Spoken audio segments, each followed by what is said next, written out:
You're listening to Soundside. I'm Libby Denkman. Seattle City Council confirmed 14 members to the Renters Commission on Tuesday. This came after a controversial delay of last week's vote on these appointments.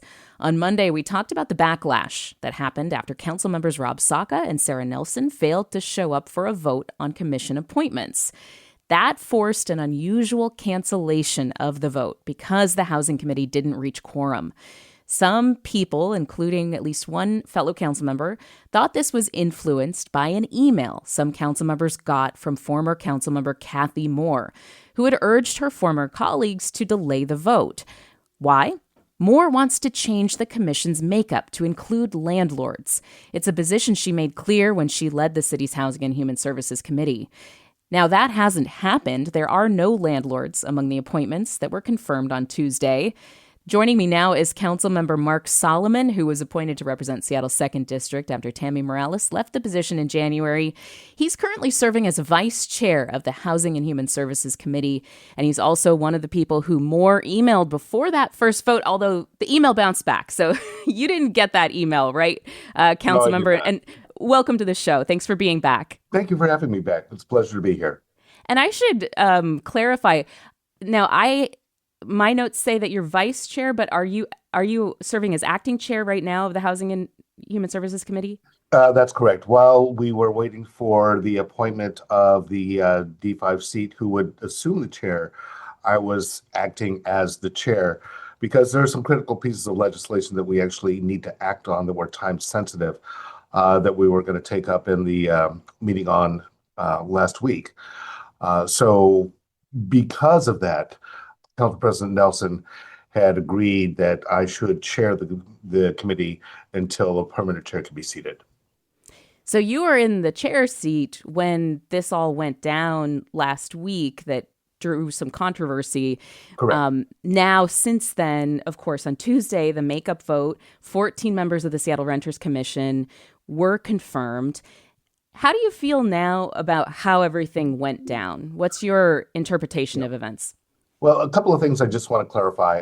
Yes, the email from former Councilmember Moore did go out, went out very early in the morning hours. I did not receive it. I didn't see the email until after the meeting itself. So I didn't even know anything about that email. Second thing I want to clarify is that Council President Nelson did notify us that she would not be in attendance at that meeting, and she was excused. I've heard from folks, well, why didn't you tell us that she was excused during that meeting? It's like, because we couldn't really have a meeting. So, the normal procedure would have been that if there's no quorum, then the meeting is canceled.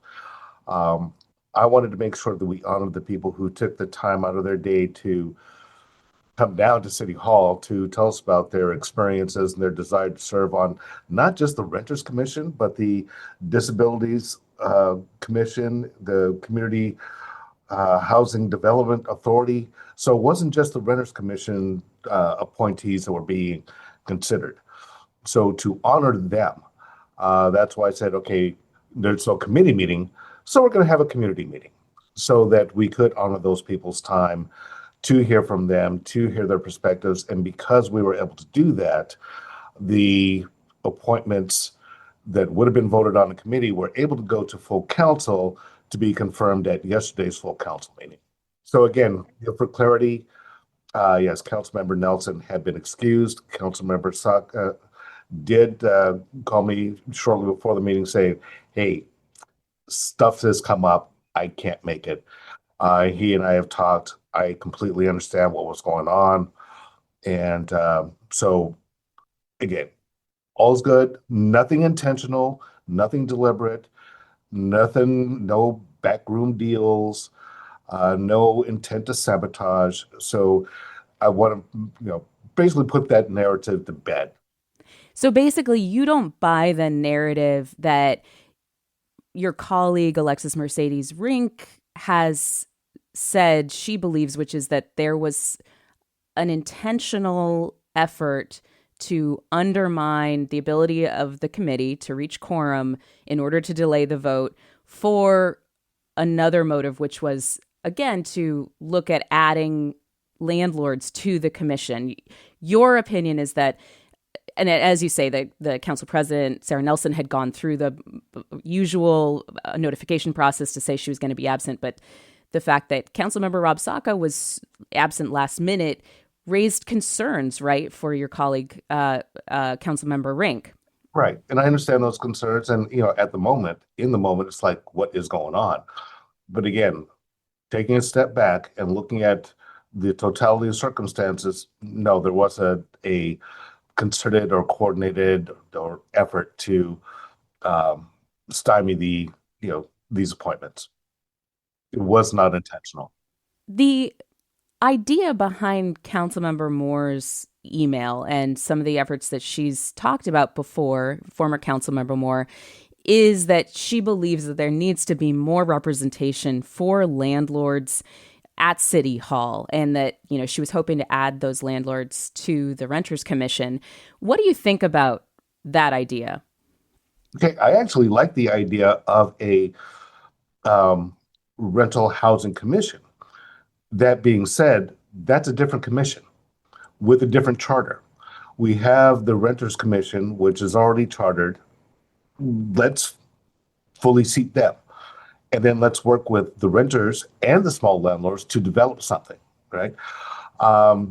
You may have heard about the Safe and Stable Rental Housing Forum I did Wednesday evening, which is where we brought members of the Renters Commission, potential members of the Renters Commission, regular renters, small landlords, permanent supportive housing providers, housing justice, Queer Power Alliance, homeless advocates, brought them all together in the same room at the same time to talk about the state of rental housing in Seattle. What are the problem statements? I look at putting that working group together as maybe laying the foundations, maybe laying the seeds for what Councilmember Moore may have had in mind, which is a collaborative body working together to look at the rental housing landscape in Seattle and coming up with solutions working together to address those concerns. When I was a small landlord, I rented out an apartment in my downstairs at 30% below market rate. That's who we're talking about, is providing that level of housing. So what are the pain points for them?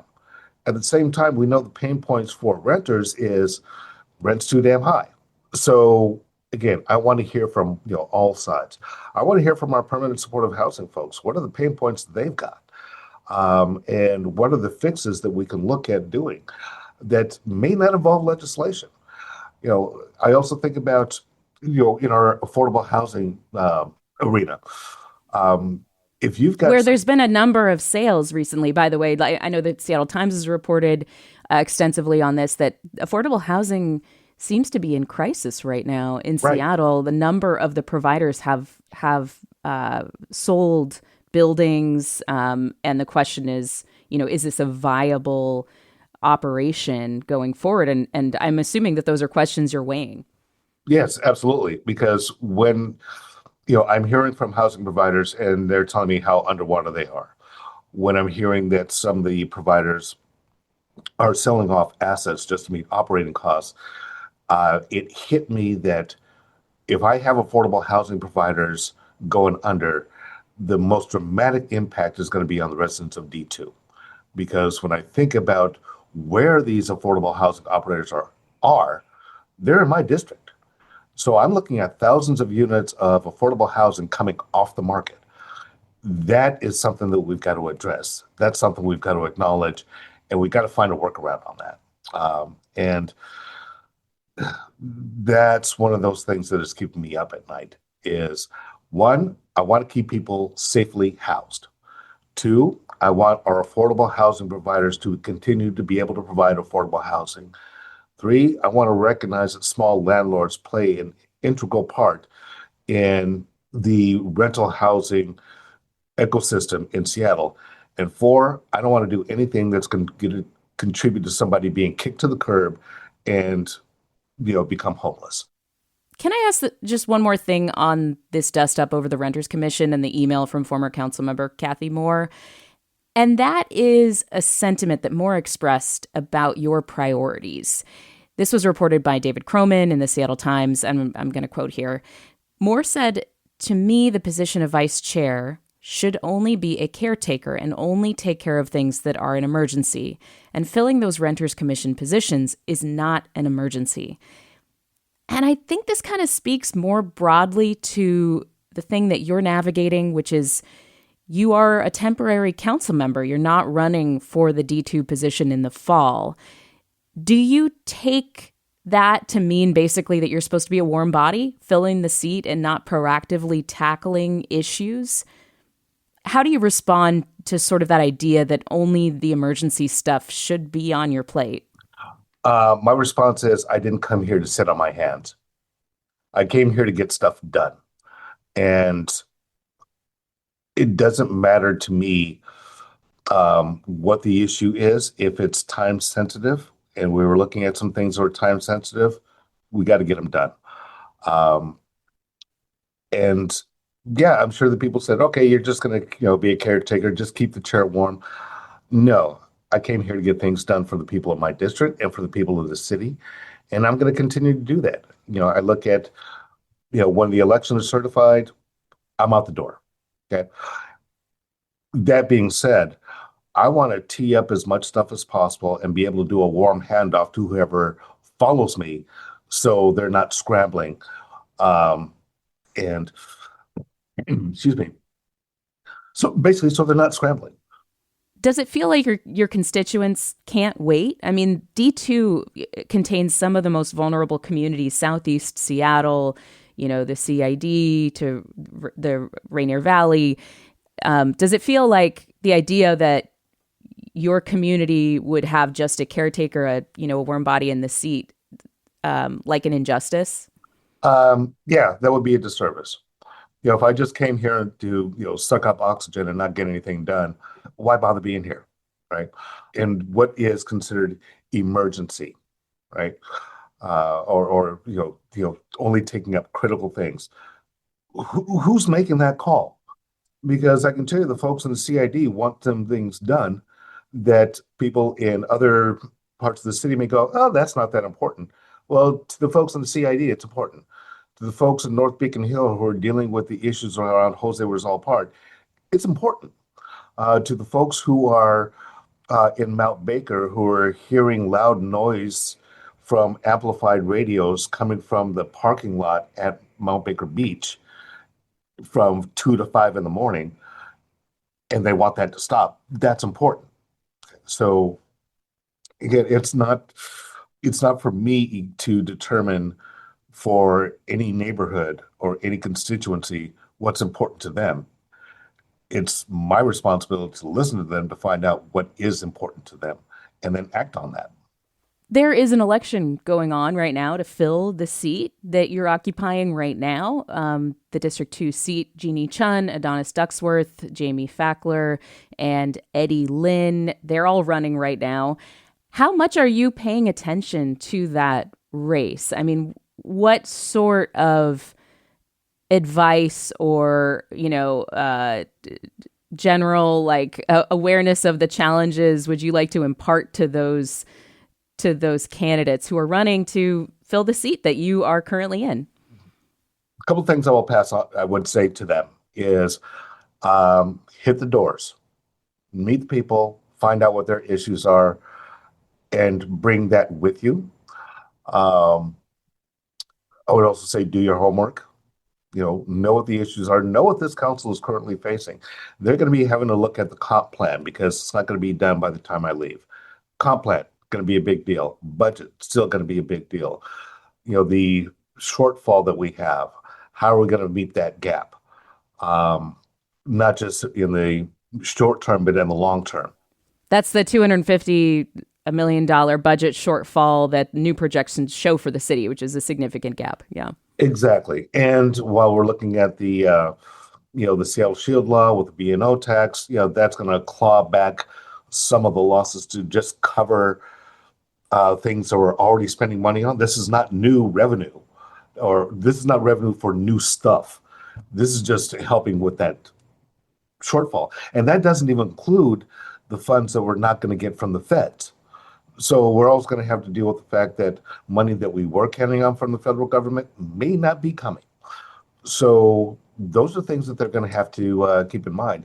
And my intent is, whoever advances to the primary, I want to bring them into the office, sit down with them, show them what we've been able to do so far, find out what they want to focus on, and tee them up for success. Councilmember Mark Solomon, we're at time, but thank you so much for being here and sharing what's going on in your world and your perspective on the latest. It's been great having you here. Thank you. Well, thank you very much. I appreciate the opportunity. Love to come back. Thanks for listening to Soundside. And hey, this show is only possible because listeners support us. If you are able to give right now, check out the show notes for a link to donate. And don't forget, you can listen live on KUOW 94.9 FM Seattle at noon and 8 p.m., Monday through Thursday, or anytime online at KUOW.org.